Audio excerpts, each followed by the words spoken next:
Good evening, everyone. I'm your host, Jason Miles, on another episode of This is Revolution Podcast. If you're new to the channel, welcome. I'm glad to have you here. If you like what we're doing, please hit like and subscribe. It is a passive gesture that goes a very long way. If you are a returning listener or subscriber or one of our very valued patrons, so glad to have you back. Thank you to everyone that joined me last night for movie night, where we watched the 1985 classics film Rappin'. Before we started the show, I was joking with Pascal and Toussaint about the authenticity of the urban core that movie portrayed. I wanted to know if it really touched something in them as well. And I was hurt that they weren't there to watch it with us, because they could have told stories about their days of breaking up fights with hip hop. That's what those people did. Those people. Quick reminder that TIR is listener funded, so if you'd like to join us for some of these movie night watch parties, and we have another one coming up Thursday night. We're going to be watching Night of the Juggler. I feel like you guys probably haven't seen it, but it's a good one.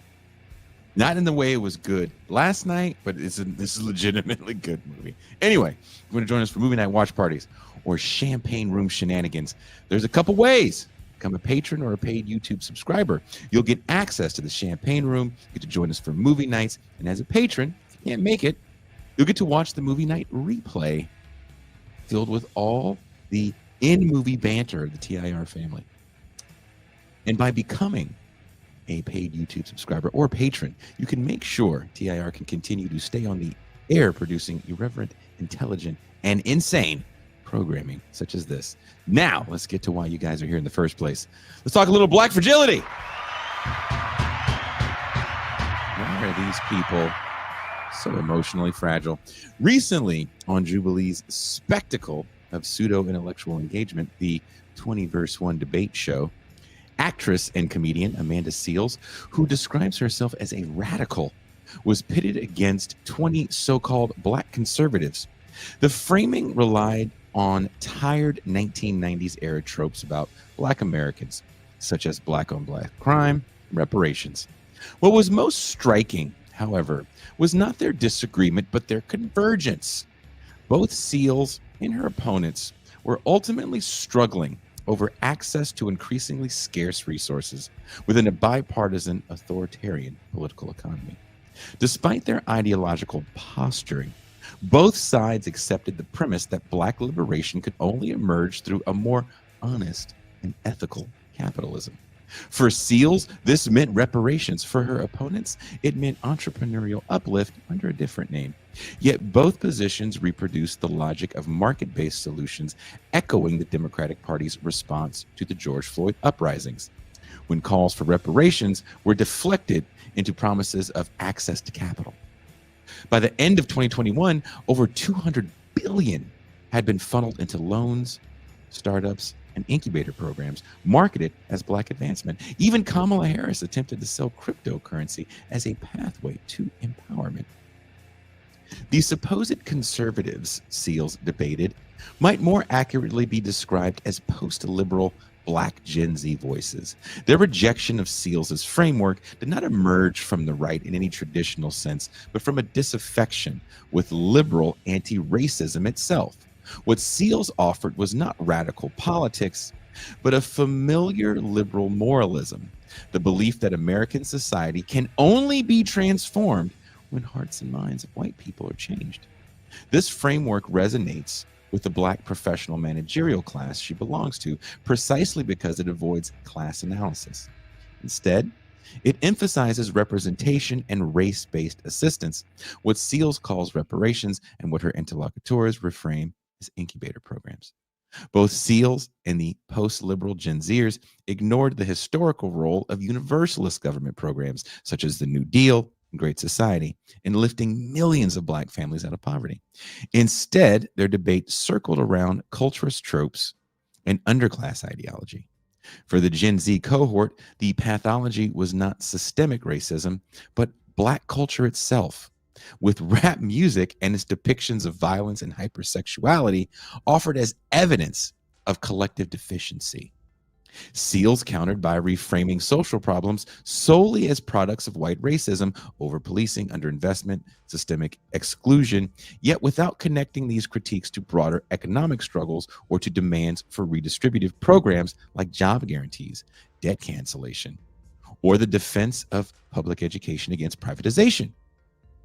What unites both sides then was a shared disavowal of class politics. Their debate remained trapped within the ideological terrain of neoliberal multiculturalism, a politics of recognition and cultural pathology that leaves capitalism untouched while vying for a larger share of its spoils.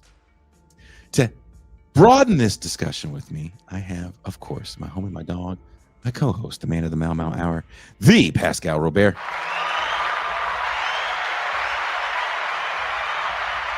Peace and greens to the chat, peace and greens to the audience, peace and greens, Jason Miles. Are you ready for a good one tonight? Rock and roll, rock and roll. And she is the voice of reason on the show. I think she has a lot to say about this. Please welcome M2 Sant. Hello, hello. Just want to say, for all your struggles today, Jason, I am enjoying the flamingos. I see the comments coming in, and you are getting people wanting to know where you shop now. Yeah, what's up with the grandmother glasses, man? And the glasses. If I told people where I get these shirts, I believe that they would think I was either lying or insane. You get the grandmother church glasses, man. I thought these were going to be my intelligent yet stylish glasses, but apparently I'm someone's grandma in church. Already. Somebody said you were black girl magic aura farming. How's that for some Gen Z-ness? Wow. Someone said Jason is giving Mexican metrosexual. Hey, look at your vines. Say, brother. Hey, brother. Wait. Wait, stop. I have real things to say before you guys fucking do this. We coming for you now. Already. Jesus. Look at say, every time you say that, I just want to watch Hollywood Shuffle, Tucson. Because say, brother, look at them vines. I don't even know what that means. You shooted me. You killed my main man. I love that. Someone says Jason blends in with his neighbors. Man, there's so much I want to tell you guys about the treasure trove of shirts I got for $2. Oh, Jason. The Tommy Bahamas that I got for $2. Good grief. Tucson, it was like 10 of them. Sometimes I forget you're a dad, and then you remind me. Tommy Bahamas. I couldn't pass it up. I was like, how much for all of these? And when he told me, I was like, word? How much for all of these? He just wanted to get rid of his Tommy Bahamas. Who gets rid of that many medium Tommy Bahama shirts? Schmediums. Exactly. Because nobody fits a schmedium until you came along. Every time I come up, that dude, his eyes get all big. He's like, oh, somebody's been to buy this. He sells mostly like tools. And then he's got like his table of random clothes. And there's a bunch of gems in there, man.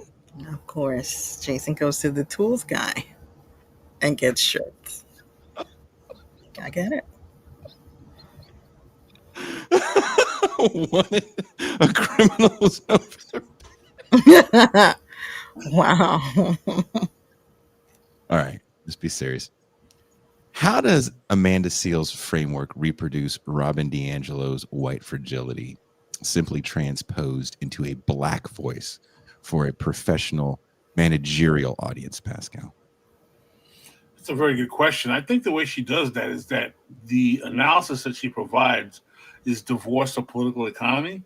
So it's all about changing hearts and minds, even for Black people. So if Black people kind of change the way they look at the system and work together and basically got reparations, then everything will be okay, as opposed to trying to challenge capitalism and ask for class-based remedies that will help them kind of collectively change society overall in the way in which they're relegated to, the subaltern, if you will, by becoming the redundant workforce in American society. Toussaint, did you want to add anything to that? I was going to ask you that, Jason.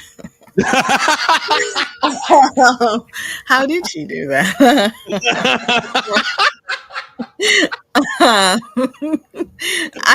I can Like a only. magician. This is going to be the entire show with me, at least. So we're going to have to depend on Pascal, because I don't know why you subjected me to this footage of this woman. And Did you watch the debate thing? I watched the whole thing. And No, then you didn't. I watched her subsequent interviews afterwards where she explains her stances even more, which some people said, why would you do that if you thought you won? Okay. I watched FD Signifier talking about Black conservatives with cameo guest star appearances from none other than the Pascal Robert. That was like 2 years ago, right? Yeah, but he was still cooking. I was watching a lot of things. Mhm. And I don't know why I paid you your $20 back. Why are you subjecting me to this? I don't know if Pascal agrees with this. I don't feel like, first of all, she was really talking to Black conservatives. And if you watch that interview, one of the things that happened, and this is a real problem with why I think a certain amount of liberals don't try to talk to Black people, because they can't really deal with the lived experience rebuttal. Mm-hmm. And what was happening was that she was like, I think at one point she says, Black on Black crime isn't real, and it's a product of underinvestment and over-policing. There's a lot of truth to that. But some of the people she was talking to were like, well, I live in an area full of Negroes. And the problem isn't that there's too many police, it's that there's not enough police. And I've actually been the victim of these Negroes. Not only that, polling tends to show that many Black people who live in urban centers tend to want better and more policing. They don't want police brutality. Yeah. They just want, the perfect example of that is Cedric's last book. He talks about that profusely, in that Black people don't want to abolish the police. They want better policing, and they want more effective policing, at least the ones who live in those kind of urban centers. And there was really no response that she had for that, because generally there is no response for that. The liberal response for that is either nice police, right? We're going to give them body cameras and the pronouns are going to be on their badges. We're going to take away their batons and give them these softer batons. They're bendy. They're bendy. So it doesn't break the bone, but it wraps around, almost like a whip. Wow.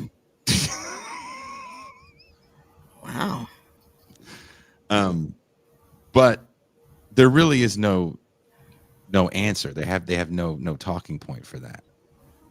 So you just kind of put people in a category. And that was the problem with those shows, is you're just talking at somebody because you believe everything that you think that category is, they embody. So she believed, okay, you're a conservative, so you believe all these conservative things. And she's coming at it from a real 90s perspective, that you believe everything, I don't know, Farrakhan said in 1995.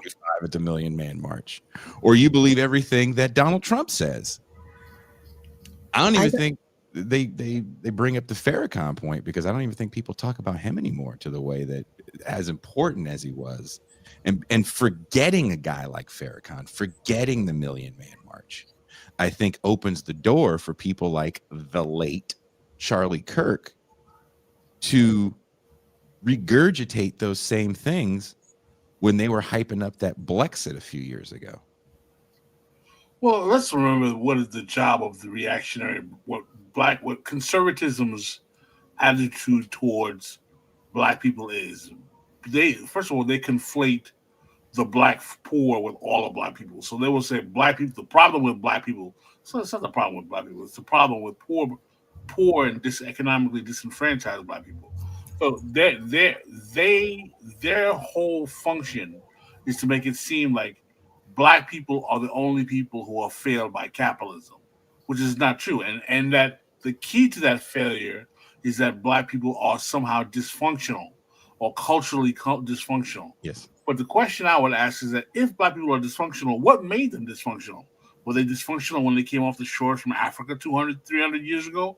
Or was there a system in which they were stripped of the economic capital that allows them to actually function in society by things like redlining, things like Jim Crow, things like sharecropping up until the 60s, things like having over 50% of the poverty level of black people living below the poverty line up until the 1960s, things like basically having mass incarceration be a part of black life from the late 60s all the way up until today. Those social dislocations have effects on shattering and fracturing stable social infrastructure like family structure. People always talk about, oh, the black family is destroyed. Was it welfare that destroyed the black people? No, it was the fact that during the 60s and 70s, you had higher rates of unemployment for black men, and they could not participate in normal family life because they could not subsidize their families. And as a result, they turned to crime, and you had an increase in mass incarceration. But these kind of things, which are more difficult to explain, don't give room to the right biting into stereotypes about black dysfunction, because unfortunately, black dysfunction sells. It's easy to look at black people dysfunctionally and say that they are culturally broken, they're fractured, they're failing as a people, because that kind of blame them attitude is how capitalism works. Capitalism is rooted in seeing the fault of society in those who are victims of capitalism instead of realizing how capitalism has failed them.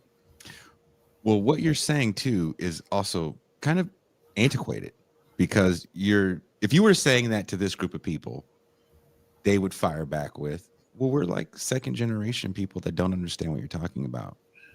We're not going to get arrested. We're not going to have bad interactions with police. We come from 2-3 generations of working class people. So everything you're saying, why are you saying that to us? What we're saying is what we physically see, because we understand culture to be this thing that all black people have. And that's one of the through lines between part of the problem, though. Part of the problem with those people, I would say, well, you're not the class of black people who are being rated as the underclass. The problem is they would say, well, who's being rated and why? And what would you say? I would say it's poor, socially dislocated black folk. And they would say, well, what if I'm poor and I was socially dislocated? A lot of them were saying that to her. Again, you're kind of saying the same thing that she was saying, which is, oh, people commit crime because they don't know what else to do. I wouldn't say it's not because they don't know what else to do. I said people are socialized to commit crime because of a lack of resources. Well, Toussaint, you don't have any resources. No, wow. Especially since I paid you back your $20. I don't have any resources.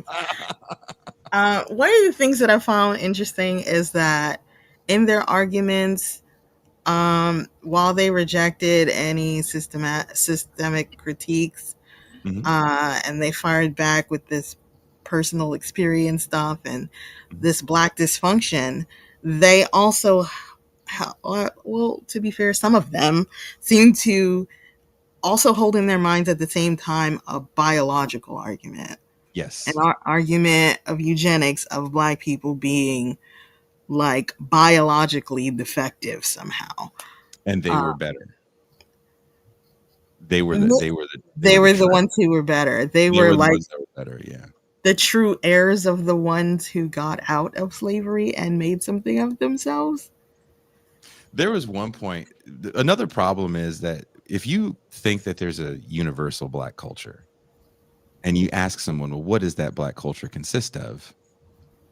It's just going to be singing and dancing and food that gives you diabetes.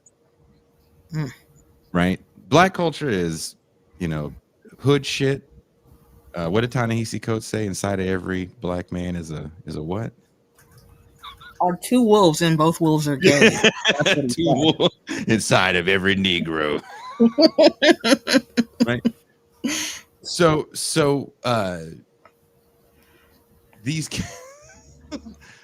they're like, well, this isn't the Black culture that we know, and we all believe, and Amanda Seales, they believe, has a master's in hip hop. I think that was her focus. That hip hop is a major component of Black culture, and there's a disconnect these people have with like virality and what's actually popular. Why is jazz not a major component of Black culture? Wow, Grandpa. To be fair, I was zooming past Lincoln Center the other day, and they have big posters of the different operas and shows that they have, and there's a huge poster of Wynton Marsalis, who has some kind of tenure position at Lincoln Center. And no one's doing, numbers on YouTube with their videos about how jazz music is the downfall of Black society anymore. It's all about the jazz cigarettes. I don't know. We recently, together with the patrons, watched a movie called Magazine Dreams, starring the now redeemed Jonathan Majors. And one of the things that's interesting in the movie is we were trying to figure out when the movie was set. There are all these different cues that make you think that the movie was set in the past, but then also these technological cues that show you that this is more present. And it's unclear. He's wearing this super retro jacket through most of the movie, and you're like, what year is this? And that's exactly how I felt watching this Jubilee episode with Liz. Like, it was a complete time warp. Like, what year is it? This guy sounds like Calvin Butts talking about Bone Thugs and Harmony and Tupac or something. Well, the guy said he mentioned your favorite rapper, Big Von. Big Von. He goes, basically, I don't know if you saw the thing, Pascal, but this one kid brought up something to Amanda Seales that was true, right? Like, murder is about a crime of proximity. It's not about an ethnic defect. But his calculation was that Black people are factually more likely to kill each other, just like white people are more likely to kill each other. It's about proximity. And he said, ergo, Black people are more violent. And being around all Black people means you have a higher chance of getting murdered, which isn't true. That's not how those numbers work. But she had no comeback for that. To be fair, it's a bizarre conclusion to come from. If Black people are more likely to kill Black people, then Black people should not be around Black people. What? I don't know if I would have a comeback for that either. What are you talking about? But I would have been like, why are you in this room full of murderous niggas then? That's what I would have said. Including the pregnant lady that they wouldn't like talk. I mean, they were also at the same time doing the thing that Adolph Reed talks about, romancing Jim Crow. Of course. Back in the good old days, when 60% of us were picking cotton, we had our own stores, and we had Black people who were selling rum in hotels and owned hotels. It was wonderful. The Black family was married at 75% when we were all in the sharecropper wells and out there picking the tobacco. My wife had no fucking say so, and she had to shut up and no bank accounts. Yes. Eating grits. Without sugar? Don't start that argument. Who the fuck? If anyone's watching this show, and I don't care what color you are, you put sugar and grits, turn it off. Go watch something else. Go watch I Brianna think it's Joy just Day. cream of wheat. That's what people are talking Grits about. are not cream of wheat. If you confuse grits and cream of wheat, don't watch this show. There's somebody else you can fucking watch. Watch anything else but this. Go away. I You're eat not cream of wanted wheat here. anyway. I actually don't eat grits. Of course you don't. I like Hey, grits. I have grits for Haitian, breakfast.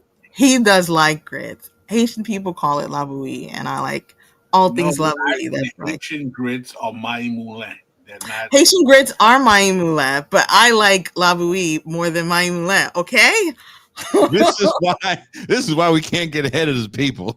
I agree. The diaspora is coming in and yelling on my grits. Well, I mean, okay, so the diaspora wars also played a part in this 20 versus 1. But one thing that I found that was interesting is that there's still an idea. Jesus, with the cream of wheat. I should never mention that. Comments right now. They're just pew, pew, pew, pew, pew, pew. I can't even keep up, man. One thing that I found interesting is that years ago when I was on Twitter, people started to say things like black people are not a monolith. No, they're But I not. feel like that's a thing that a lot of black people say, but they do not mean it because they still act like black people are a monolith. And I feel like everybody there was kind of acting like black people were a monolith, but in different ways.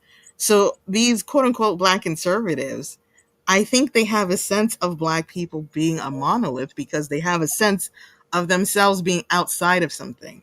There's something, it seems culturally, I guess they would call it, that they are outside of and they are considered outcast. At a certain point, it seemed like what they really needed was some kind of truth and reconciliation, which Amanda Seales was facilitating for them. She also said instead of reparations, because people are like, if you just give black people a check, they're just gonna go buy shoes with it. You know, it's like, damn.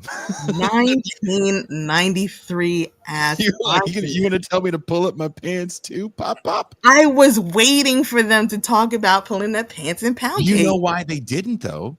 Because first of all, their pants all fit. But no, like seriously, they don't see that as the problem. They see the problem as what they understood was, look, there's these rappers like Young Von and Sexy Red and Sukiyana and whatever I play in the champagne room. Yeah, a little brassy. And you know, all these Chicago drill guys that just is murder, kill. And they really see that as it's popular because kids are out there listening to it and doing it. And it's like, well, that's not true. And how popular is it really? How often do you hear this stuff being played? Like the disconnect you guys have with this idea of popular culture and what actually people listen to is so worlds apart.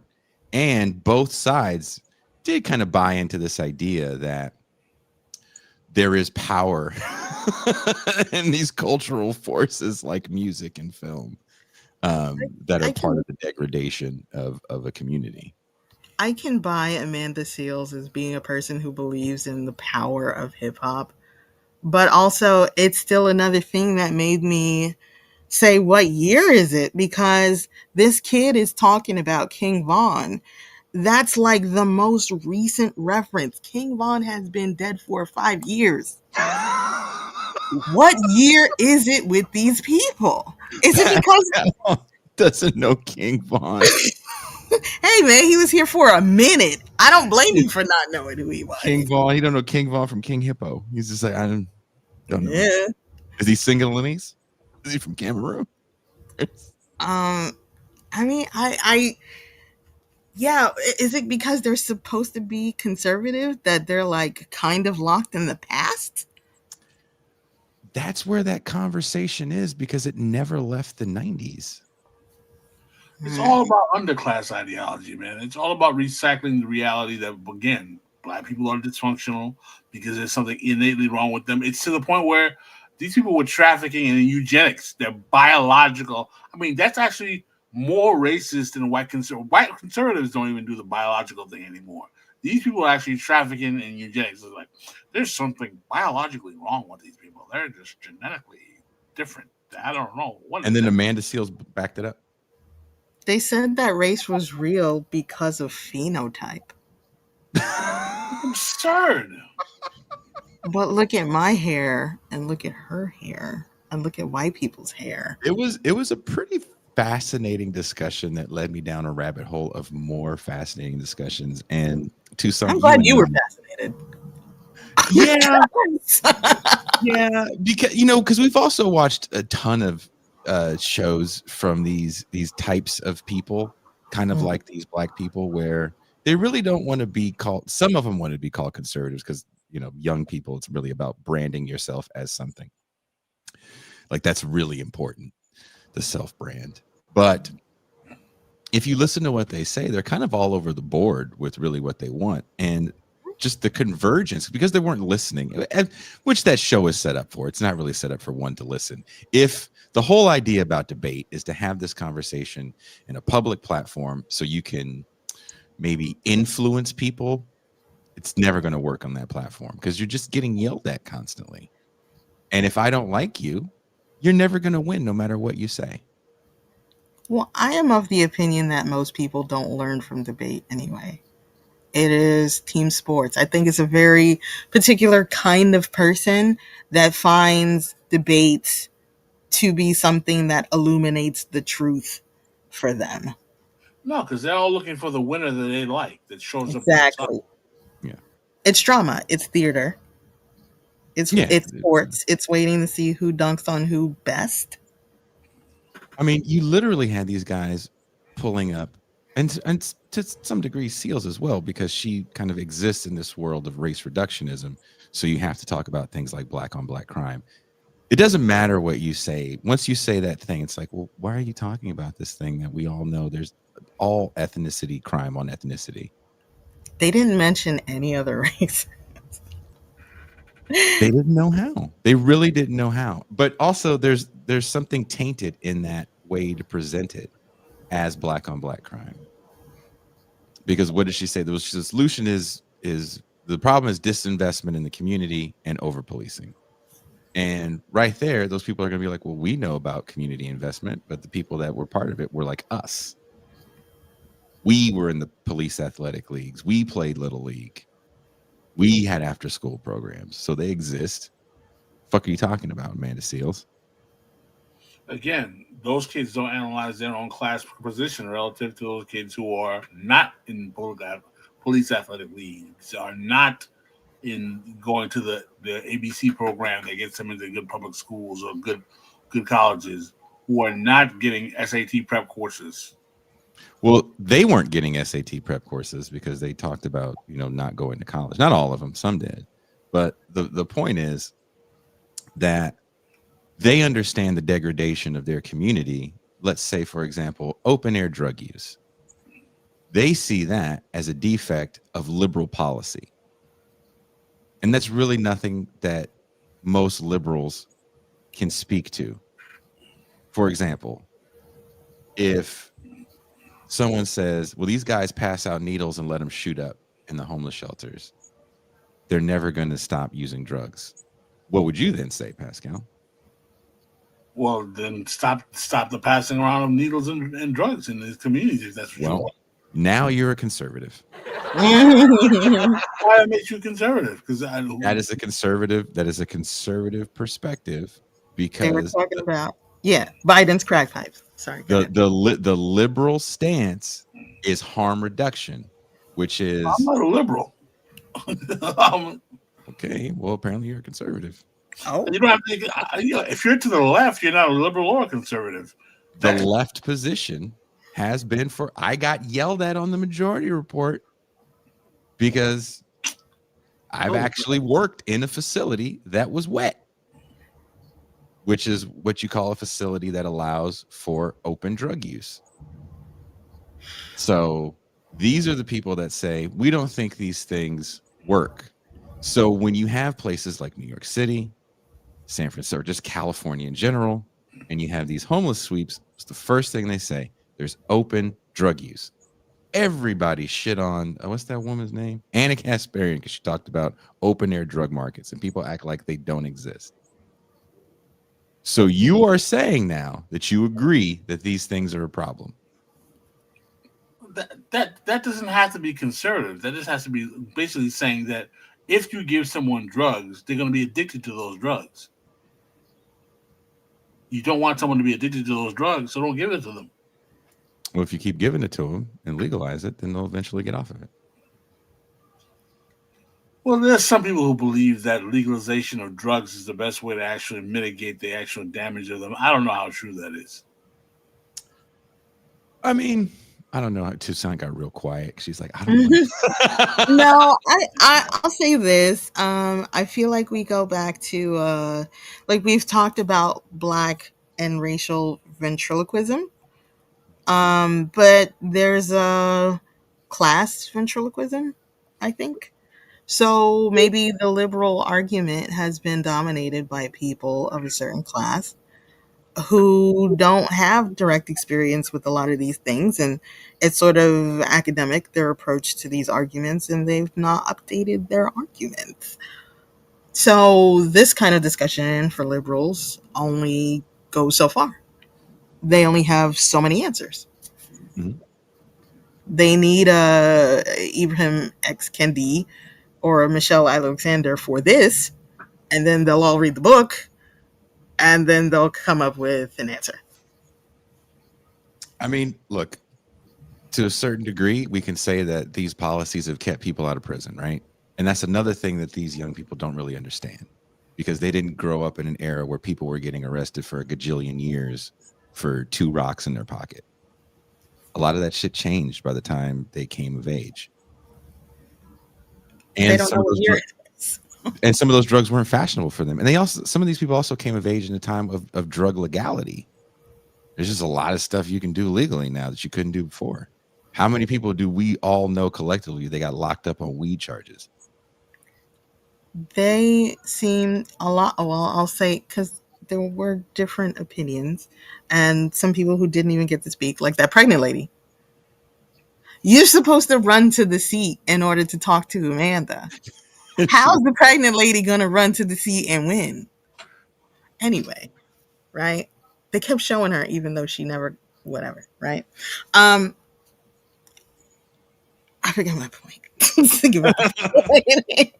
Well, I just feel like those kids were in a time warp. They heavily relied on personal experience and anecdotes, but I don't know. I just felt like they were still in a time warp.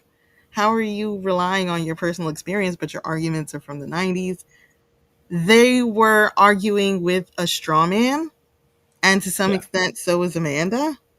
Yeah. So they weren't arguing with each other for the most part. They were talking past each other. And occasionally, when they converged, that's when I think they were talking to each other. And that's when I think maybe something happened for some of these so-called conservatives. I think they felt a sense of being embraced by a Black person instead of just outright rejected for their beliefs or stances, or whatever. I mean, what really were their beliefs that were like problematic? I don't know. I Yeah. think they definitely feel outside of something. And like they do believe Black people are a monolith because they feel outside of that monolith. Well, to what extent does someone like Seals embody a Black face of white fragility, reinforcing these elite liberal frameworks that prioritize changing white attitudes over redistributive material policies, Tucson?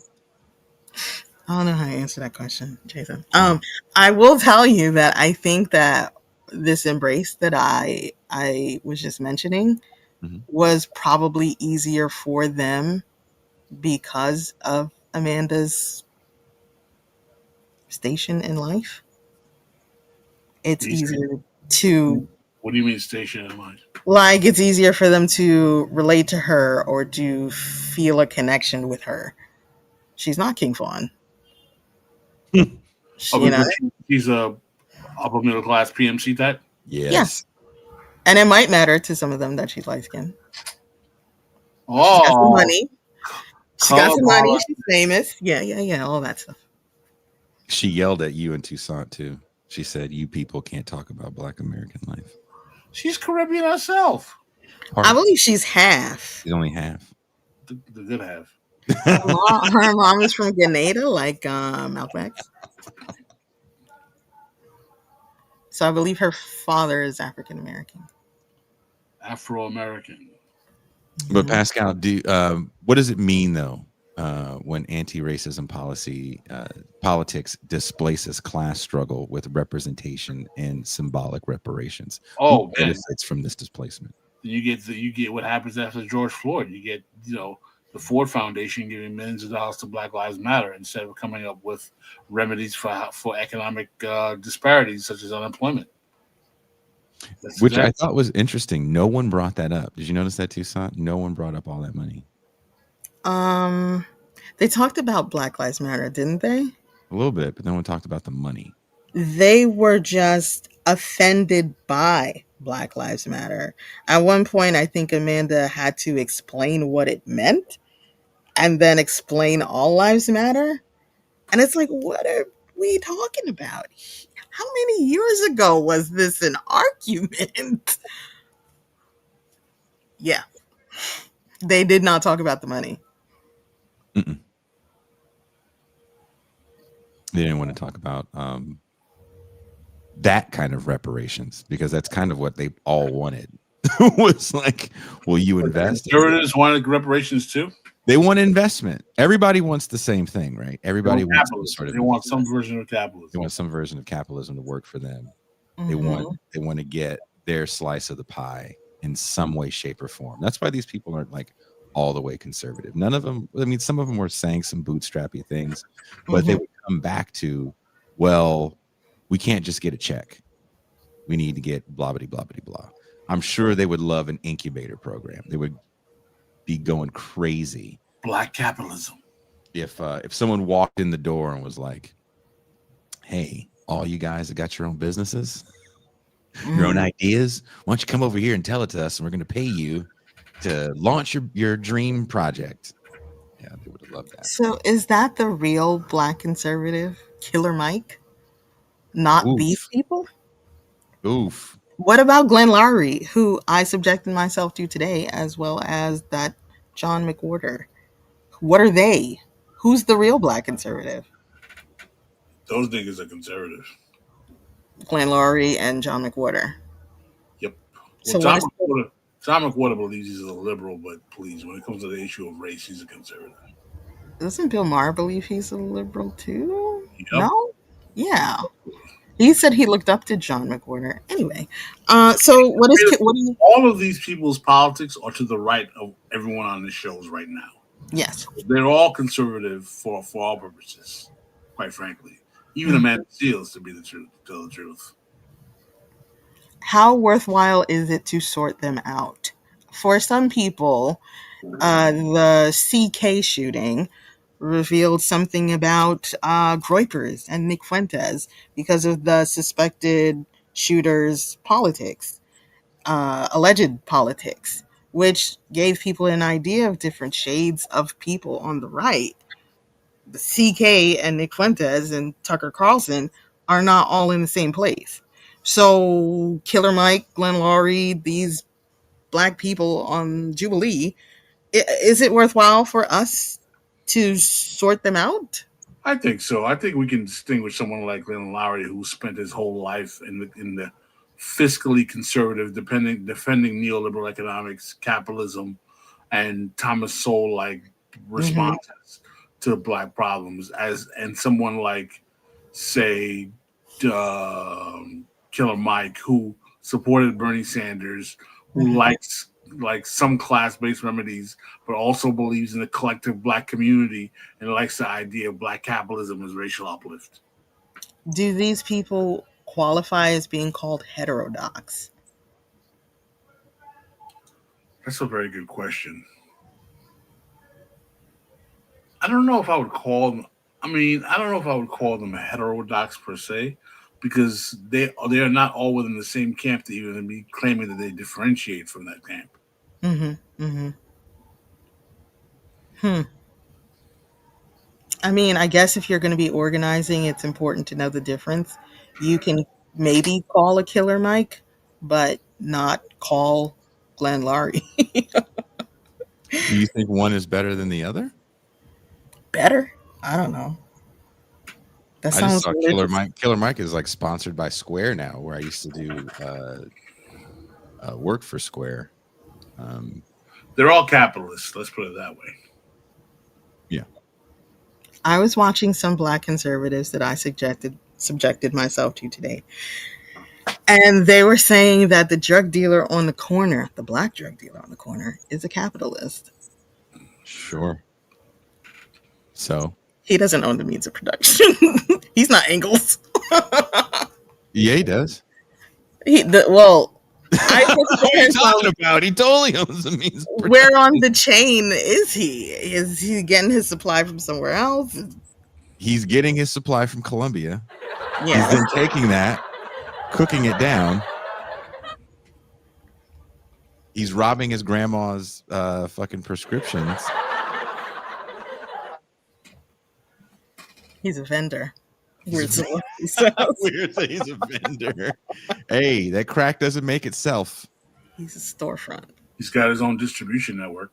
Definitely has his own distribution He network. is his own distribution network. Well, it depends on who we're talking about. I mean, the thing that's I find real interesting about all of this is there was a moment where black people were really front and center of a lot of conversations, especially when it revolved around, let's say, policing. Mm-hmm. It's not the case anymore. And what I really saw with someone like Amanda Seales was this kind of PMC desperate grab for attention for the black plight. And we've joked about it on this show for a few years now that once the faucet of money was shut off in 2021 and Joe Biden was in office, all that shit was over. Cat still tried to run some sort of cultural victory lap, but we're really feeling the repercussions of said cultural victory lap right now with this current administration.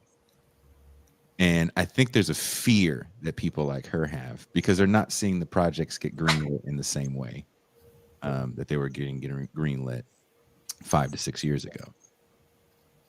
Nobody's rushing to put some black shit on the screen from some random blackie like you had before. You have people that generate money like Ryan Coogler, Denzel Washington, Spike Lee. These people kind of print money. But taking a chance on a Queen and Slim type film, this shit's over.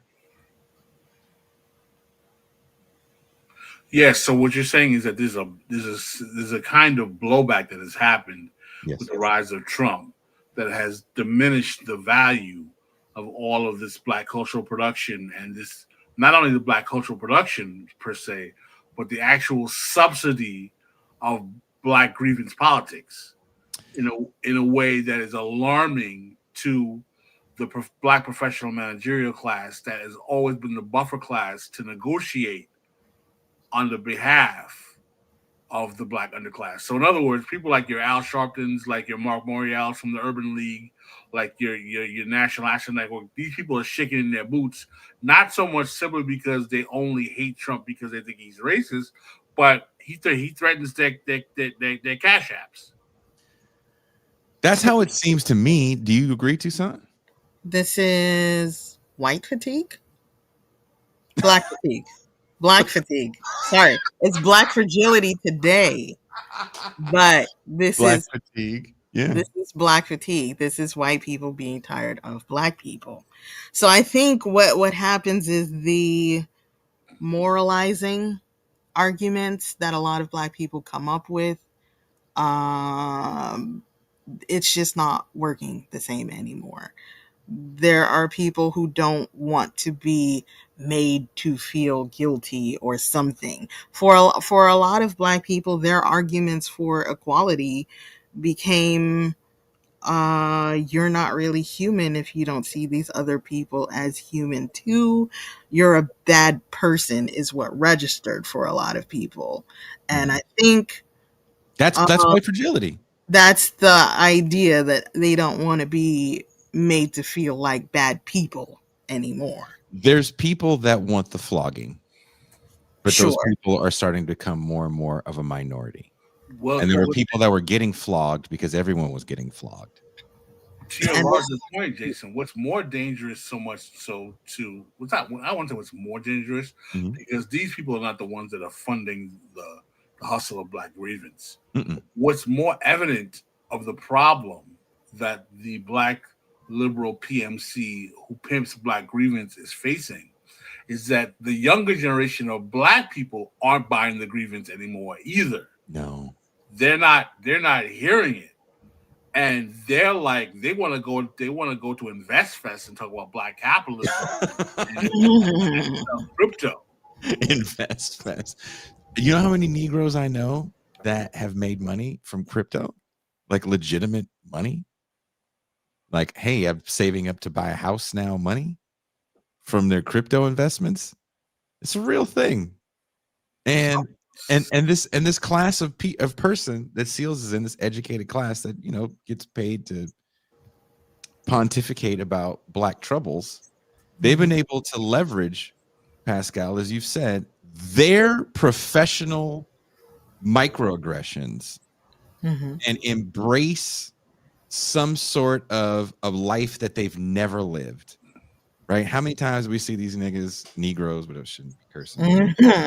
These Negroes on like all these shows. My son turned 13 and I had to give him the talk about how to act whenever. No, you didn't. Like, why would you do that? Is your kid really going to be around law enforcement like that?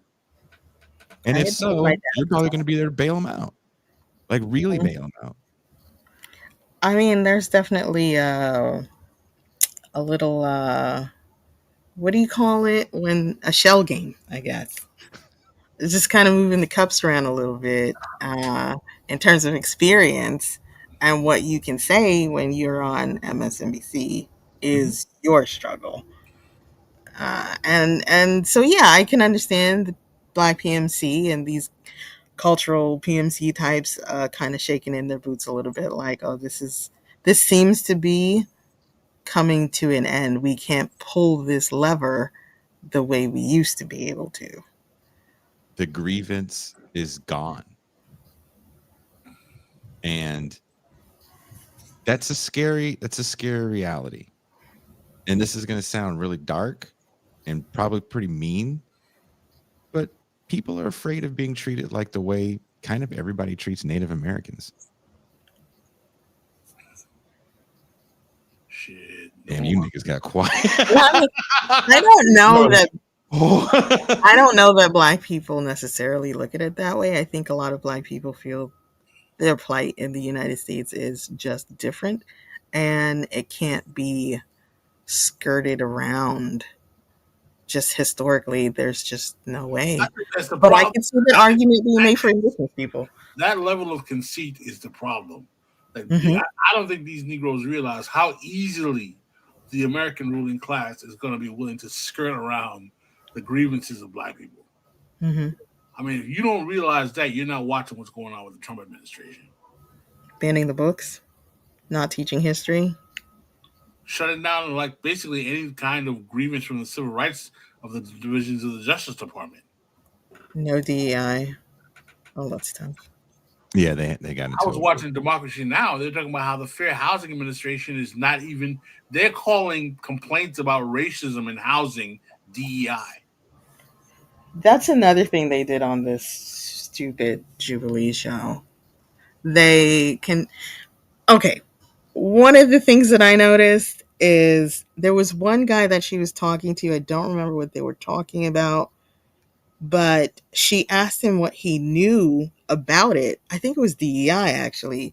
And he said, well, I've taken in information from different places. I've watched clips from both sides. Yeah. And I feel like a lot of those people were very into media. Yeah. And just taking on narratives and peddling those. And well, we don't know the motives of a lot of these people, because maybe they wanted to be in the media too, and that's how this was going to go. But yeah, I just wanted to talk about that, because it was also a little time warpy. Well, let me ask you this: Are the look? I call them black post liberals. That's what they came off to me. I don't know how conservative they really are. I don't know if they want to ban abortion and get rid of. They didn't talk about any of because those. That's not on the. Again, they have one problem, and that problem is cultural deficiency. I thought you were going to say black dads. Okay, yes. That's part of it, right? But are these black post liberals or conservatives, what do you want to call them? Are they actual conservative, or are they rejecting liberal anti-racism in favor of culturalist underclass ideology? I think they conflate the two. Okay. And they think it's the same thing. They think being a conservative is about rejecting liberal anti-racism and embracing black underclass ideology as a pathology of black people. Quick anecdote. I was in this Photoshop class, and there were these two guys who were in a business together, and they were like, we just want to know how to do a couple of quick things in Photoshop so we don't have to hire a graphic designer, whatever, right? This was years ago. And they just kept saying that they were small business owners. And then they started trashing Obama. And it's like, I'm a small business owner, therefore I don't like Obama, or I hate Obama. Like, what's that? What? Yeah. And it's almost like that's what some of these black conservatives were coming up with. They were very invested, I guess you would say. In all they could see was a binary. I don't like these people, so I'm definitely these people. There were no other choices. There was just no one was like, yeah, no one was like, well, I'm an independent. They said they were independent thinkers, but they were all like supposed to be Republicans, I guess. Definitely not. How do these Gen Z post-liberals' views reflect their generational distance, though, from things like segregation and Jim Crow and their lived experience of neoliberalism as the, quote, normal terrain of politics? It's a very good question. I think that you hit it right on the head. The farther we get from Jim Crow and the civil rights movement, the more and more we're going to see these, as Jason calls them, post-liberal conservatives. Like, do the post-liberals represent a new phase of black political thought under neoliberalism? Not a or new racism? phase, a growing phase of an old phenomenon. Because they're saying that what I'm thinking is, it feels like they believe that there's these new theories they're coming up with from all the shows they watch, as Toussaint brought up, which I think is because no one's sitting down trying to write something out and really wrestle with the thought. It's just like, oh, I think, therefore I'm going to say it. But do these post-liberals represent a new phase of black political thought under neoliberalism, where racism is not seen as the main obstacle, but black culture is the main obstacle? Well, one of the reasons why I would push back against you constantly saying it's a new thing is because there have always been strains of black conservatives who've been making these arguments. I think the phenomenon that we're talking about is not so much that it's new; it's just that it's growing amongst a certain generation. Back in the day, you had people like Glenn Lowry, Thomas Sowell, Mike, what's his name? The guy Steele who wrote that book, Chubby Steele. They were of a different generation. They were, Chubby Steele. I think it's Michael Steele. No, it's Chubby Steele. Chubby Steele. Who's that? You went to school with him? Chubby Steele. That's your nickname in them streets, bro. He knows Jimmy 2 cents. Chubby Steele, man. Don't leave your girl around me. He's a famous writer. I'm sorry. I don't know what to do with that. Oh, I will say this though. These people didn't have any new arguments or original thoughts in their heads. Oh.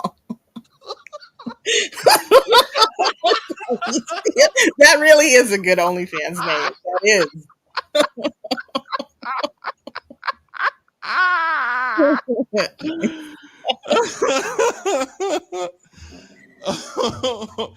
Yeah. What's fascinating to me, I agree with you, Pascal, that this isn't a brand new thinking, because they're not, like Toussaint said, they're not saying anything we haven't heard before. They're not saying anything that we weren't hearing ad nauseum in the 90s.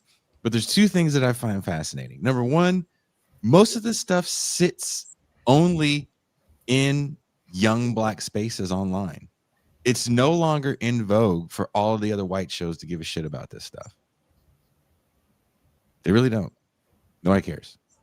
So you have, because it goes back to something you said a long time ago, and I won't say the woman's name who you called out, but you asked them why they weren't afraid, but why they didn't go to certain spaces to try to talk to Black people. Mm-hmm. Mm-hmm. Right.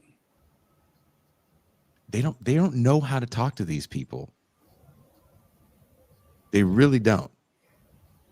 And what I find fascinating is, for years when we heard people say these things, they were much older and of a different generation, and they were like holdovers from the civil rights movement that came on later in the civil rights movement, that really only understood the civil rights movement as respectability politics. First of all, let me see. Shelby Steele is an American author, columnist, documentary filmmaker. Shelby Steele. Shelby Steele. You said Chubby. I said Shelby. Shelby. Chubby Steele. That's why we was like Chubby Steele. Shelby. Oh. It's those secret lips of yours that got me. Chubby Steele, boy. You're not sure. Joe Black says rewind the tape. Chubby Steele sounds like a porn actor. Yes. Joe Black said rewind the tape. Oh. Perfect porn name. Thomas Shelby. Yeah, someone said enunciate. It did sound like you said Chubby Steele, though. That sounds like a porn actor. I know. That's what we were like. You were like, Chubby Steele. He's a big time writer. We're like, I didn't read any of his books. And I don't want to. I would have gotten grounded bringing in the. Can I get Chubby Steele from the book fair? Where the fuck is your book fair? The original writer of 50 Shades of Grey, Chubby Steele. My script was stolen, I tell you. Sorry, Pascal. He didn't understand.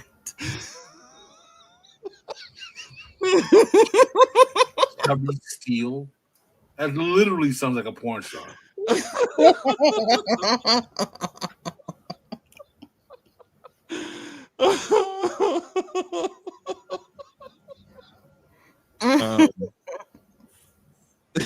Chubby Steele, hell of a writer, big fat fingers.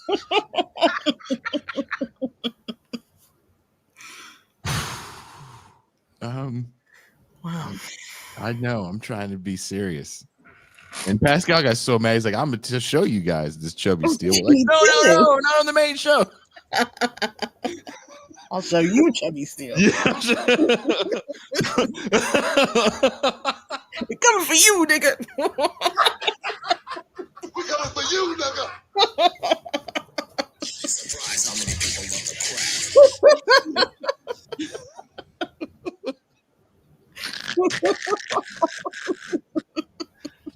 Someone is tuning in right now. I don't know what these people are talking about. These Negroes just keep giggling.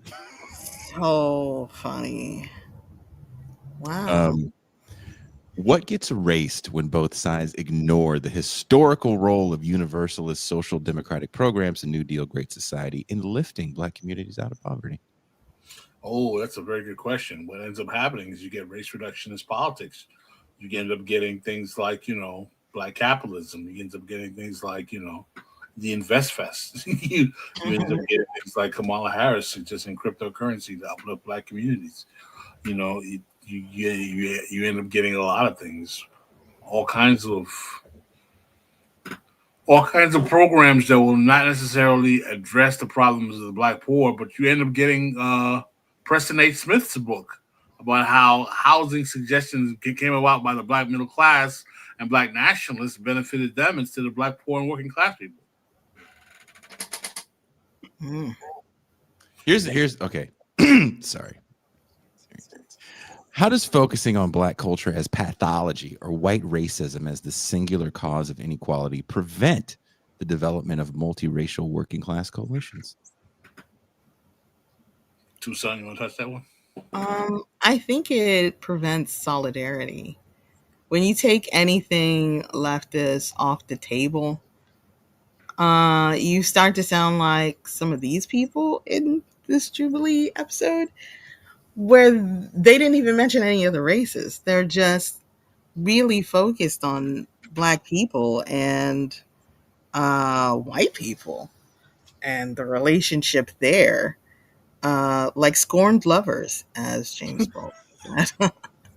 She's really very preoccupied with this. I read one time in Black Agenda Report that race is just not a good way to organize people. It works much better when you do it with class. So these people are, I guess, going to be scrambling to try to get Jay-Z and Beyonce to pay attention to them and give them money for stuff and say, why don't you help us? And that's just going to land you nowhere. I don't know. It's blinders up.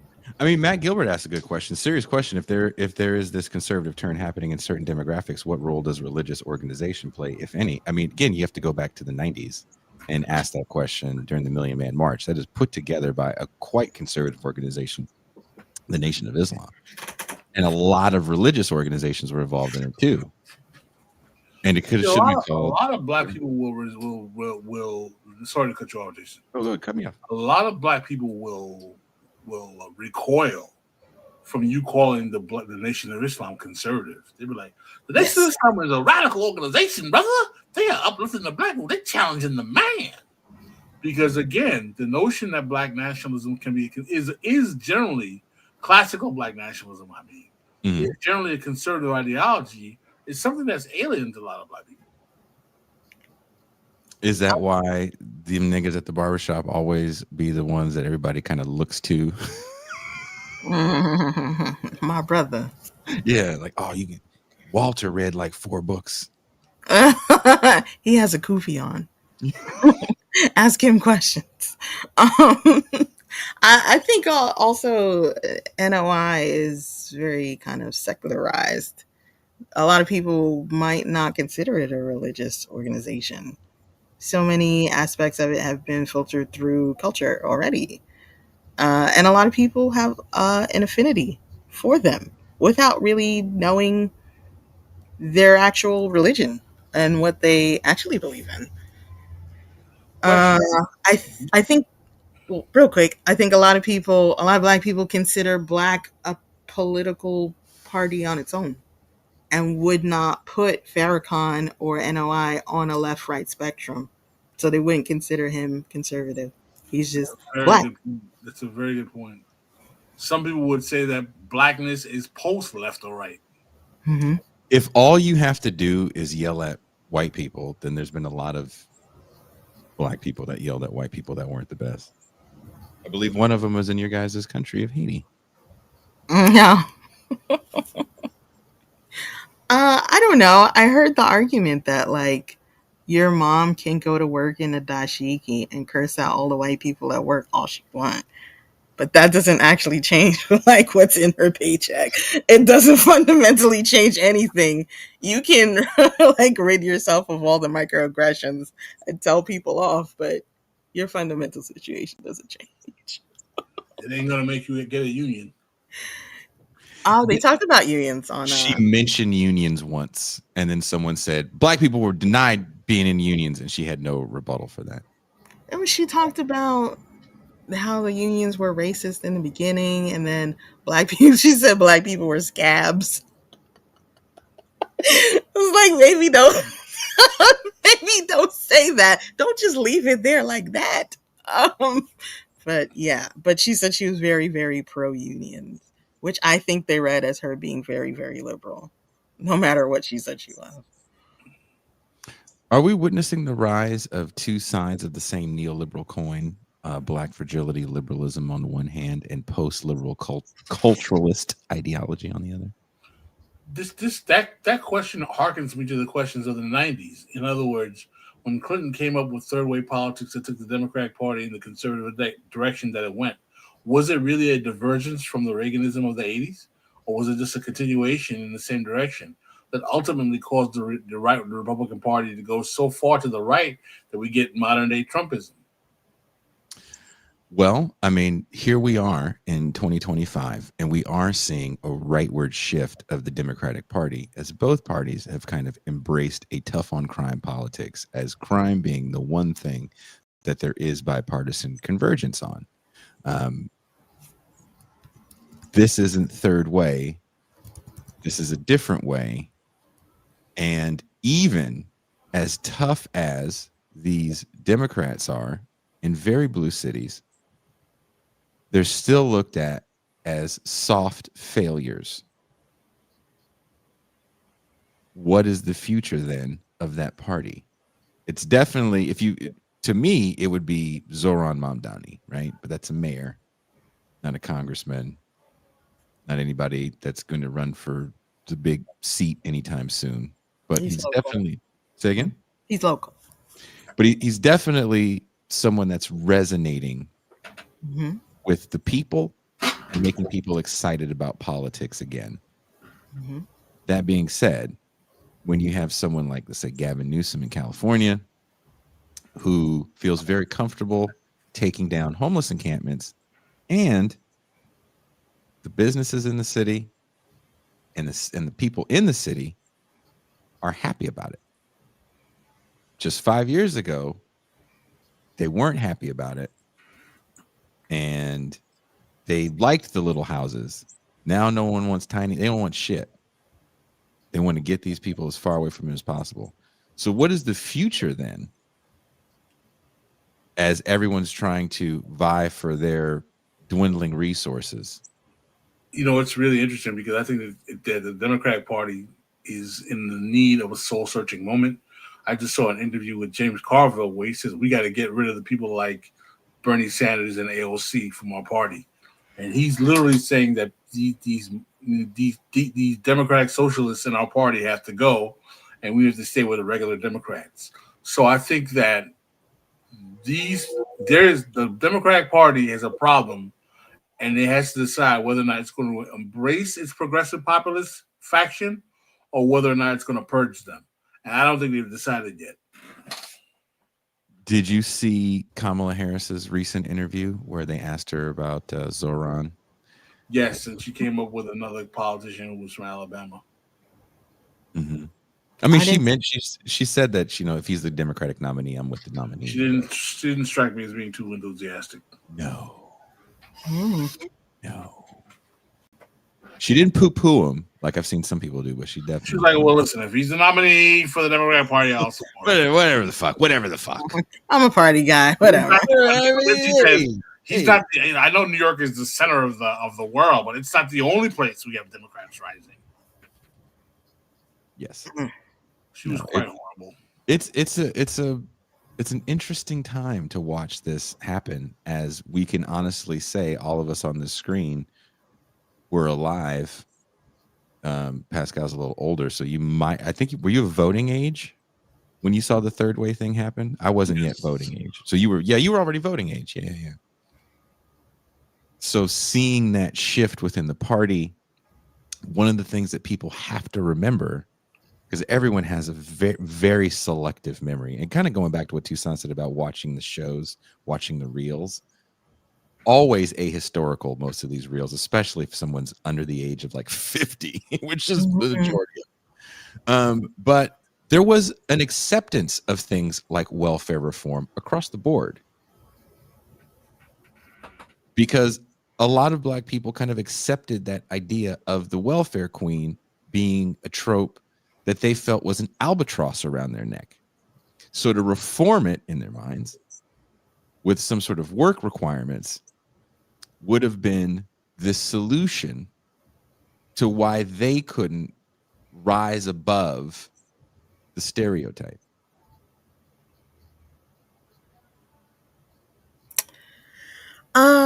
Yeah, I mean, that was sort of hanging over the discussion. They explicitly talked about black dads at some point. Yeah. They seem to really believe that these things are shaping the black community. I want to say something else about that, but I think first I'd like to ask what you guys think. So I've heard people say conservatives, Republicans think that politics is downstream from culture. And the Democrats think the opposite, and the opposite is actually true. Culture is downstream from politics. So are they lying when they say this? They have politics on lock, but not culture. And they seem very upset about that. They're always trying to dip into culture. Um, they're obviously winning. Why so much concern with culture? What They believe are that they lying? they believe that the Democrats for so long have controlled the culture, the pop culture, Hollywood, the music industry, the film industry. They believe that the Right. culture has been on the side of the liberals, Mhm. that they have been things like NPR, PBS, all of the things, the universities, Mhm. all of the things that we're seeing Trump push back against are because they believe that the Democrats have been winning the culture war. That's true. But the better question is, does it matter? Let's They have just go all the back and branches. say again. They have all the branches What branches? Today they of do. government. Today, they have all these long-term evil plans. They're enacting them. What? They just want everything? Well, yeah, the culture was the one thing that liberals could say they were winning. And at the same time, if we go back before Trump, just think about what was on TV. And there was still TV, right? We hadn't all switched off from streaming yet. You had shows like Girls, Insecure. I'm sure you can think of more stuff. I can't think of anything else off the top of my head. You had Supergirl with all of its I am. insertion of like non-binary. Marvel had revamped a lot of their characters in the comics, not just the movies. Black Spider-Man. Yes, all this was happening during the era of Obama. You get a black Superman. There was plans. People forget about this, and Michael B. Jordan was going to play the character. We joked about this 5 years ago on this show that there was going to be a black Superman. Mm-hmm. At Wakanda was such a hit, they were going to do that, and all those things kind of got shelved because that cultural moment left. What happened was Trump came into office on the back of that cultural moment. And it was Giuliani time. The backlash, you get a little bit of Black Lives Matter, but a lot of that stuff that we got in 2020, we have to admit, a lot of it had to do with the COVID, Trump. Trump part one, I wouldn't say he's worse than he is now, but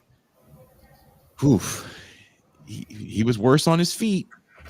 There's really nice people on both sides. But also George Floyd.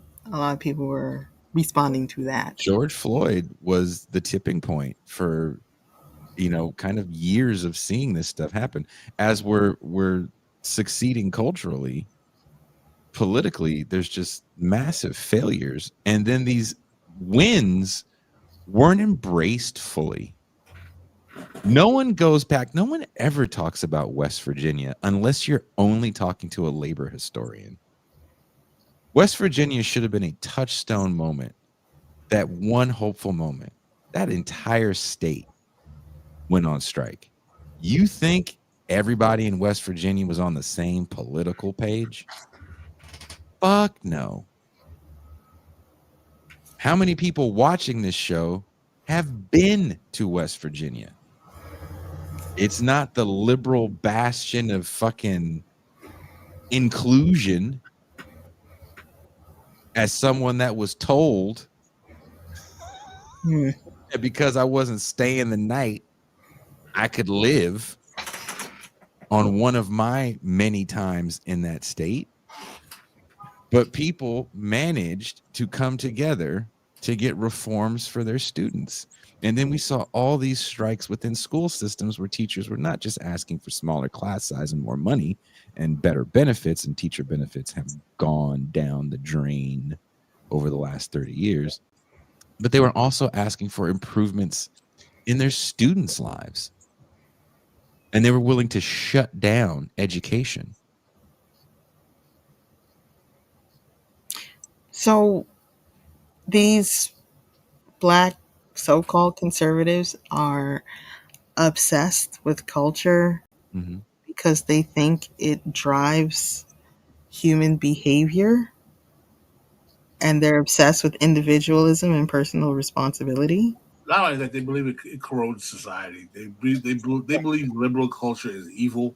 It corrodes society. It's immoral, and they want to take it over. They want to crush it. I want to say something about the Black dads. As the child of a Black dad, I was actually very close to my dad. He was just my dad. He was like my friend. So don't think that I'm trashing Black dads. Some of my best friends are Black dads. Damn. But they are obsessed with a father being in the home. And I just want to say that, studies have shown that if your dad's a POS and abusive and terrible, that you're better off not having him in the household. I got a better stat for you. What's wrong with all these Black chicks? They seem to be succeeding quite well with one parent. They never brought that up. They never talk about that comparison of the terrible dad and the single mom household and how much better the kids are off in the single mom household. I also just want to add, a lot of women keep the abusive dad around because they too believe in the two-parent household being superior. And it is to the detriment of the entire family, especially the kids. We have to remember that there was this idea that was sold to us that when hip hop really started blowing up, that it was this important thing. And this was going to be our kind of 60s moment. This is going to be our revolution. So there are people that really believe that Black culture just consists of singing and dancing. And again, food that clogs your artery. And Hypertension. if that's all right, if that's all it is singing and dancing, then the one thing that is still popular is hip hop. But what they're missing is music in general is very diffuse. Like, I don't know what's popular anymore. And Toussaint and I were talking about this. I think it was off air, or maybe I don't remember where. But I asked this question to anyone watching the show right now. Please leave a comment. What is the music that you hear out of somebody's car on a daily basis, or out of somebody's house? Like, what are you hearing? Are you hearing new rappers that you don't recognize? Or are you hearing a lot of the same stuff that you remember hearing 20 years ago? Despacito. Hey. I was hoping he was going to sing this episode. Siri, play Despacito. See, Bad Lefty, I don't know if he's serious or not. He's like, I hear rap from the 90s. I hear Bad Bunny. And Virtuoso says Dembow, which is reggaeton. So, yeah. Reggaeton's, I think it's the most popular music in the States right now. Would not be surprised. And people want to point to, well, that's why we get to close the borders down. We gotta close these borders. but the reality is, like, even if you listen to reggaeton, that is a kind of a mix of a lot of different kinds of things that is, to me, very the Americas. Right? It's a gumbo pot of sounds when I hear it.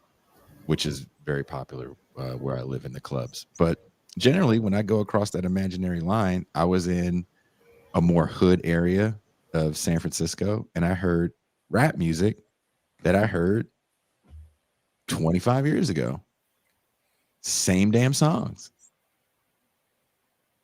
And I heard it throughout this part of town. No Despacito? Not at all. They were playing Soldier Boy. Tell them there was Superman in that hole. Soldier Boy, tell him. Superman. Like we're so stuck, Dougie. like culturally. Everybody Dougie. Steve says, Jason, does your car not have AC? Who's riding with the windows down? I do have AC, and I do enjoy the breeze from the outside. I do ride with the windows down. But, you know, it's when we think about advancements in the cultural realm, they haven't happened for a long time. It's a constant loop of the same things. Everything stopped in the 90s. And once you got to the mid 90s, then you got the 60s all over again. I don't know. I think now you don't have the monoculture. No. And so for this kid to mention King Von, it's like, how small is the audience that even knows who that is? Especially since Time Warp, he died 5 years ago. So I don't think these people on the panel caught up with that yet. No, there's no thing for them to point to. The only monocultural thing that we have is really athletics, and athletics doesn't look the same as it looked years ago, right? Mm-hmm. These are two types of people that can't fathom that there is now a class of athlete. That athlete may be black, and I'm using finger quotations, but generally they're of mixed ethnicity, right? So now you have this kind of half-breed class. Mongrel. I didn't want to say mongrel. I don't want I'm going to see my kids in a few weeks. I'm like, oh, we watched the show, Dad. And just, Nice. No, but they can't wrap their minds around the fact that there's no more meritocracy in sports, in that you're not going to be the kid from the hood that was really good. Even if you are the kid from the hood that's really good, you will have to find your way to some sort of trainer. You will have to be able to get into AAU. You will have to go to these camps. And some people, there are scholarships and things like that available if you're really good, but you have to be really, really good. And there's white guys now. So I'll be brief. There's white guys now playing positions, white Americans, that they just hadn't played in years because they have the ability to go to these camps. And there's a lot of middle-class black people that have the ability to get one-on-one training at a young age. So even athletically, I think there's a disconnect for them because they may see black people, but they don't, think, oh, but they're well-to-do. They're in a time warp. They also seem to, maybe they think they believe in meritocracy, which is why they feel they're against things like DEI. But I don't know that they understand that where's the meritocracy, bro? Is it in the room with us? What are you? That's why the Nepo baby conversation, which I really hate, is so big with these people, because it's like, look, the one thing that we could do was, if we were really good at an art form, you can rise to the ranks and your talent will be noticed. And it's like, well, that was never really, maybe that was the case for like 5 minutes. Entertainment. True. But is that also not understanding capitalism? It's totally not understanding capitalism, and it's having an ahistorical outlook at the cultural production that you've been watching. I mean, these are also the same people that love Star Wars and don't look at Carrie Fisher and go, but Carrie Fisher. Like, Princess Leia is the epitome of your Nepo baby. I don't think these people like capitalism. I think they like business. I Mm, don't think they thought it as far out as to consider capitalism as being a whole system. They will tell you that socialism, communism, leftism is bad, and they might have some understanding of it as a whole system because they think it's a whole system that's bad, but they don't see capitalism in the same way, and they want to play the game. yeah. Nothing else is out there. This is the game to play. All the other games are bad. And we have to win at this. And we can because Booker T. Washington and they're very, very, very proud of people after slavery. Um, and romancing Jim Crow. Yeah, so Black Wall Street for everybody. Oh God. I mean, the black, just saying Black Wall Street, just they get erect. Both people get erect. They do. Black Wall Street is very, very popular. I mean, I know that we've had him on the show before. Uh, Jared Ball Mhm. has made many contributions, but if ever there was a person with $1 million idea, it would be him and that whole. Well, how do you describe it? His thing, just The the black myth. buying power. There we The myth, go. the myth Black of black buying power. Yeah, no, the myth of black buying power. he hits the nail on the head. Very astute. I need that message to be spread out there. I No need one, for people to get hip No to it. one wants to hear it because everybody is 2 degrees separated from someone that got a business successful, made some money. So, and if you believe that there was a Black Wall Street, then you believe that there was this magical land where all the black people made all the money Mm-hmm. and shared it with each other. Because Mm-hmm. that's what it's that's supposed to an be. absolute lie, man. But that's why people romanticize Jim Crow, right? And I know we all know it's a lie, but that's why they romanticize Jim Crow, because someone says, well, the numbers say that black people were happier and doctors live next to plumbers. And once that happened, there was so much harmony in the black community. The only thing that fucked us up was white people. They don't say the numbers are happier. Literally, no one was surveying happiness back then. Most It's an assumption that they were happier. most Negroes were still working as sharecroppers for white people, man. I mean, it was ridiculous. Not on Black Wall Street, Pascal. Yes, on Black Wall Street. The streets were made of gold and chocolate. Well, you hear in the manosphere, we want women like our dads had. What does that mean? You want to fuck your mom? That's gross. Yes, basically, Oh. we want women like our grandmothers, and they romanticize the past, and they assume that the women were happy to be doing the things that they were doing. Meanwhile, you can literally talk to grandma now and ask her how she feels. There's videos of grandmas saying, I had to wear a dress all the time because he said he needed to have access to me whenever he wanted it. Whoa. I Damn, sorry didn't about your wanna have- grandparents, too, son. Well, just like I didn't want to have all them kids. I didn't Who was want on to. 10 to the fields? Just they were not happy. They couldn't have bank accounts, all of this kind of stuff. But there's a romanticization of the past, and these people are definitely locked in the past. Definitely locked in the past. They think that these black families were just super happy. They were together. They went to church on Sundays. They dressed Dad up. didn't hit mom that hard. Mm. Just a quick, like, hey, get yourself together. One of those slaps. Where my grits, damn it. You were And then she gave him her paycheck. paycheck. What did you do? She was working. You don't get time to work when you got to scrub all those floors. Black women had to work. Into the kids. Black women had to work. On But that- yeah. Yeah. There's so many horrible things we could say right now. It's a fact. It's a fact. I really didn't like or understand Shut up, Steve. You want to believe grandmama was happy with having 10 kids. Okay, Steve. I met your grandma had 10 kids.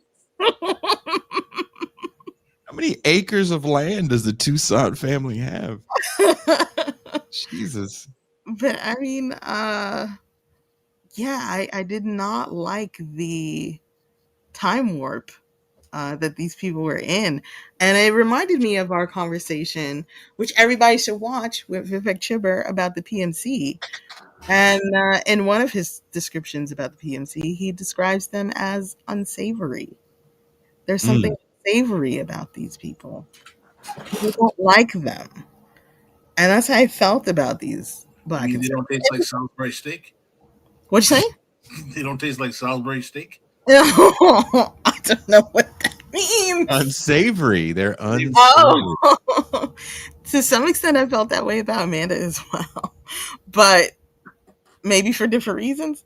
The black so-called conservatives, there is something unsavory about them. You kind of can see how other black people rejected them. They may not be conservative. They may not be Republican. They may just be really, really down on black people. Speaking of down on black people, Pascal, do you want to say anything in closing? Despacito.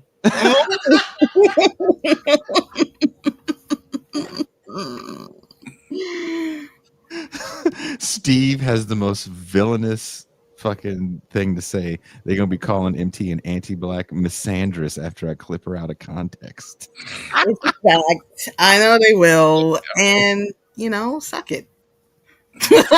There you go. That's what I'm talking about. TIR, where everybody can suck it. Everybody can suck it. And I'm going to laugh as much as I want. But thank you guys. I'll be back. We're no champagne room tonight because we are going to do a special champagne room on Saturday. Saturday? Boo hiss.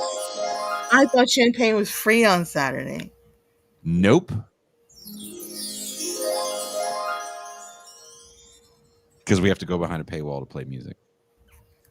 So we're going to have a regular show on Saturday and then I'm going to have a regular show. You are not invited. Oh, that's right. It's a music show. Yep.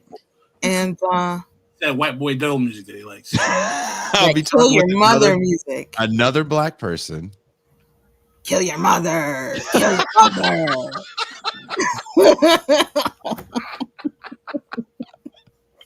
Aww. AFS says everyone want our grandmas back. Aww.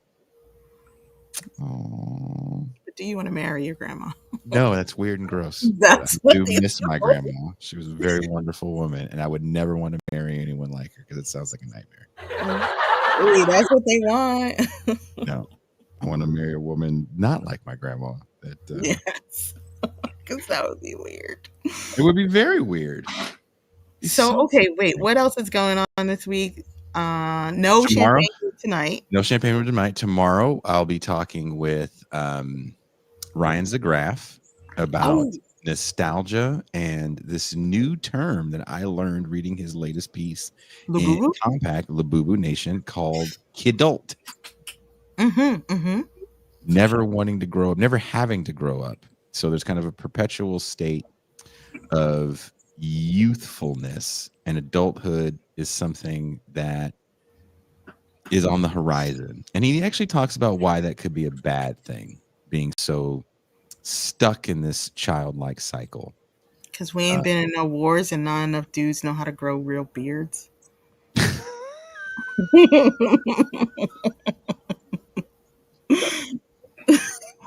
I would, can Ryan change a tire? I don't know. Maybe maybe it's very handy. Ryan is Gen X. Perhaps. Same age. Yeah. I know people that can't change a tire. I'm not gonna when you think. And then Thursday, JG's coming on. We're gonna do a dudes in the cheap seats where we're gonna be talking about death matches. Jerome Gerard Michael, 3 first names. Hey. And then Saturday, Doc Coyle and I, a black man, will be talking about.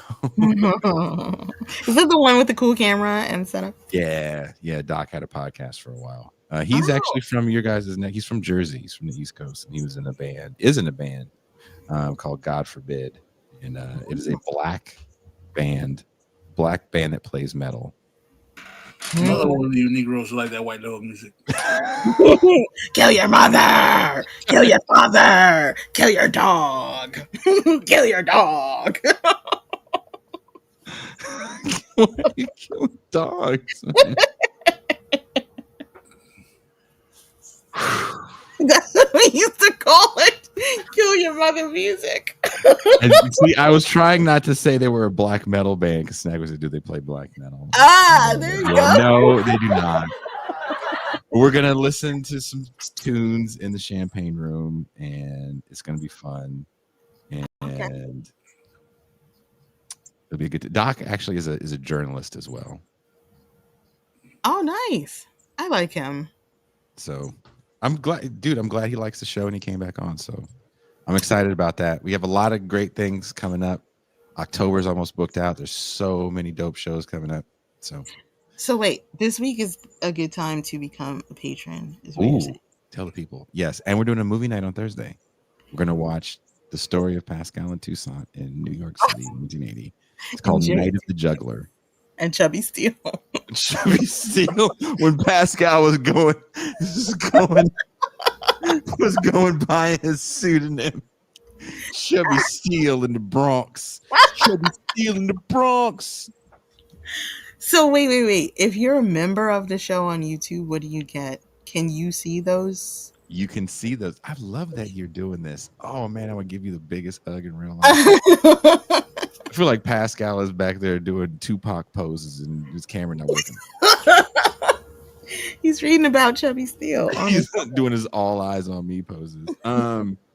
If you are a paid YouTube subscriber, you do get access to the champagne room and you do get access to movie night. But I am not allowed to re-upload those things on YouTube. So you can't watch the replay of movie night. But wait, you get like an email. Is that right?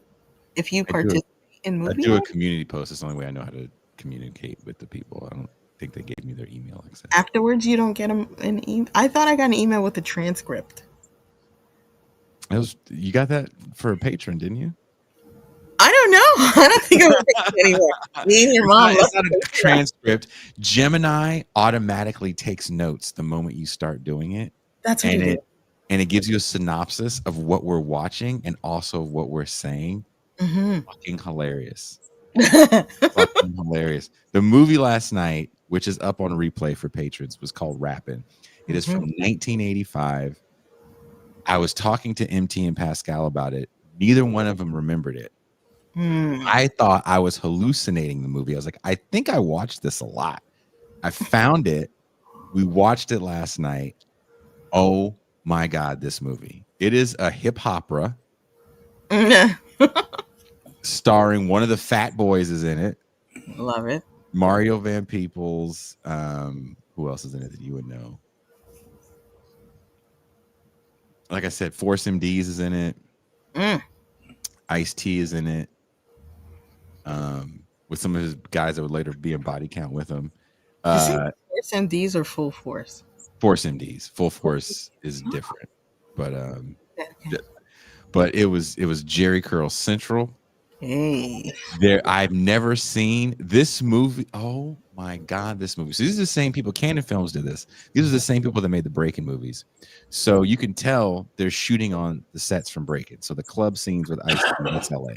And there's a scene where a Puerto Rican looking dude bumps into a black dude with Jerry Curl. The Jerry Curl is important. And because there's different kinds of Jerry Curls. There is I think this nigga's a shooter Jerry Curl, and them curls is bigger and wetter.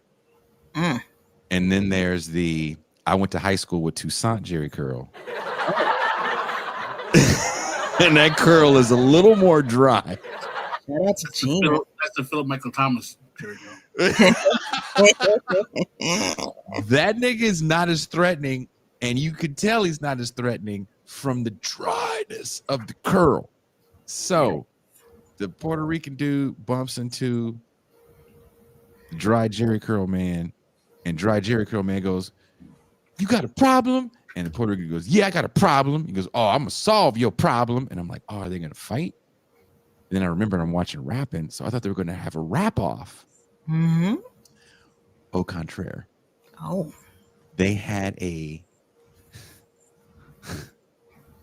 Juilliard trained dance off. Okay. Wow. I don't think you're supposed to do a dance off in an urban nightclub like that. Okay. Oh.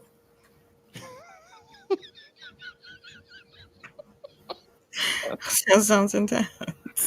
Yeah, Dre is right. It was like a Broadway musical dance off. That's wild. All they were missing was this. Boys, boys, crazy boys. Boys, easy buzzy. Go to your cool boys. I want to live in America.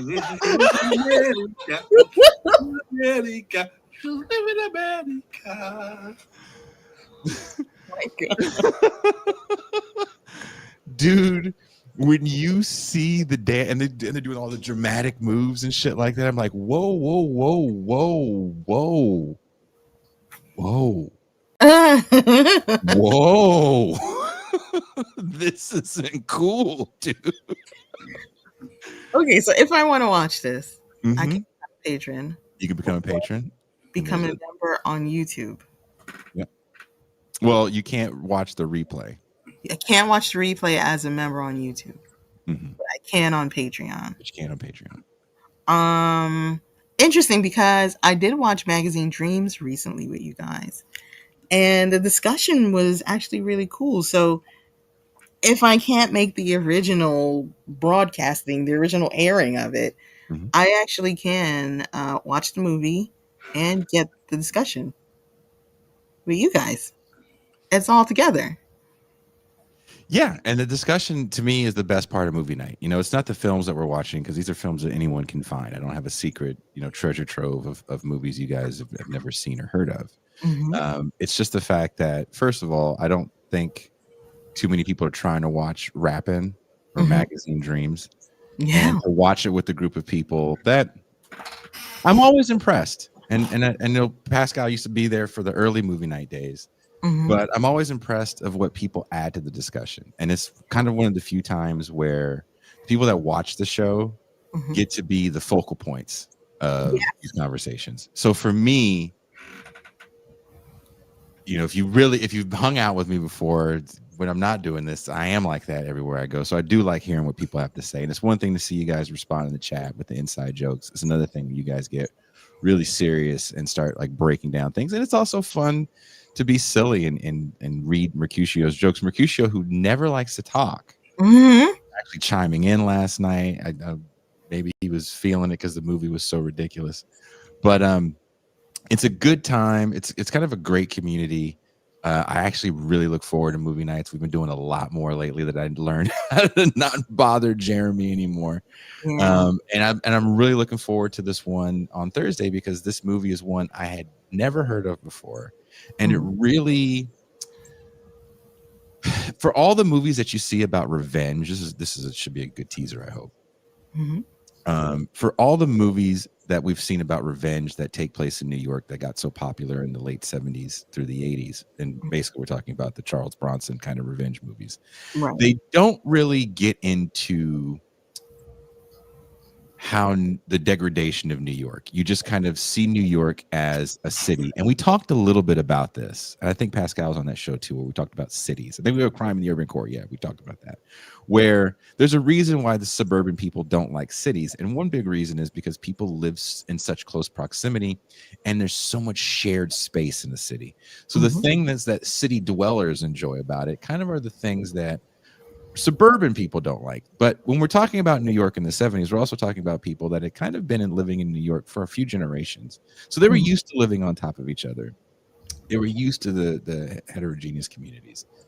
But when New York goes broke, when the freeway system gets built, there is some crime there. There's some very serious crime there. New York is like a murder capital. Mhm. And this movie actually tried to deal with it. Not necessarily head on and hit you over the head with the message, but the main villain, we'll call him in the movie. Mhm. And another thing that happens in the 70s and 80s with a lot of these movies is directors get a lot of freedom to tell controversial stories that don't have to hit you over the head. So I don't believe whoever made this movie was an anti-capitalist by any stretch of the imagination. But one part of what they're trying to talk about is kind of the downfall of the Bronx. And the Bronx played kind of a big role in the third and final act of the film. But I hadn't seen anything really talk about it in that way. Okay. So it's an interesting movie. That's why I sent you and Pascal invites to it, because again, Pascal's older than us, so he was actually riding the train at this point where we and you were like babies. So he could even give an even better perspective, because you're still alive when the Bronx is like fucking on fire, right, Pascal? I was a little kid, man. It's like, I don't know how old you think I am. Playing in the rubble. You was a little kid playing in the rubble. Sticking to copper wires. So wait, you're watching this movie when? Thursday night. Thursday night. Okay, okay. I want to say one more thing about that, because it was such a cool experience for me to watch Magazine Dreams recently with you guys. See, Derek Varn was there, and so was Ben Burgess, but also my favorites from the chat, like Tony Red, offering a lot of commentary. Dizzle was there making jokes, and it's a different way to interact with the show. It's very up close and personal with the hosts and the chat. I thought that was very cool. Yeah, Matt Gilbert talks about, people talking about Warriors in the chat. Like, Warriors is a cool movie that does tell a story of New York, but in this movie, you really understand that a lot of these kids that were in gangs were children. Those are adults in the movie Warriors. You're getting a little bit different. You're seeing it real different. This movie's like, no, these are like kids that you can beat them up. So I like I said, this movie is just mile a minute, a lot of action, a lot of racism. So it'll be a fun watch. What's it called? Night of the Juggler. Are there clowns in this? No. Nope. Please. Okay. No good. clowns. No clowns. Thank you. It's also known as Countdown, Countdown in Manhattan or something like that. Wow, sounds intense. Countdown in Manhattan. Starring James Brolin. Josh's dad. You know him as Josh's dad. Oh. So this is Wednesday? This is Thursday we're doing that. This is Thursday. So you need to become a patron Wednesday. You need to become a patron now so you can get ready. Ooh. Do it now. No, not juggler vein. Why are you guys can't understand me and Pascal? You fucking it's Shelby Steele and juggler, like I'm juggling these balls. That's so funny. Pause. Earlier in the show, Drea goes, when did Jason take off his glasses? I was like, that's true. I didn't even notice that. When I didn't have to read the teleprompter. Oh, that's what you did to Harrison Ford, and you took him off. Because if I do this without my glasses, like right now it's dark outside, so I don't have any glare, so I can kind of see the teleprompter. But then sometimes I do this and I can't see. I don't want to like squint and look that old. Oh, well, you guys can't tell, but oh my god, you guys can't tell, but I am now wearing glasses. I am now a glasses American. So, among other things in the comments, you can give me glasses tips because I'm new to this game. We're a full glasses panel now. This is juggling big balls. Good This grief. is like Pause. big, like ball, but like you're juggling the little juggle balls. Pause. I'm miming them, and you do this thing where you like flip the balls on top of the balls. Pause. No pause. Full homo. You've never juggled balls, Toussaint. You try to juggle balls. Pause. No, I'm feel pure, not comfortable. unless it's the Lord's balls. No. Pause blasphemy.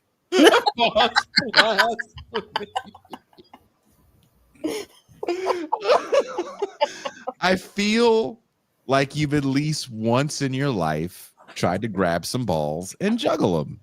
Yo, y'all are just like, pause, man.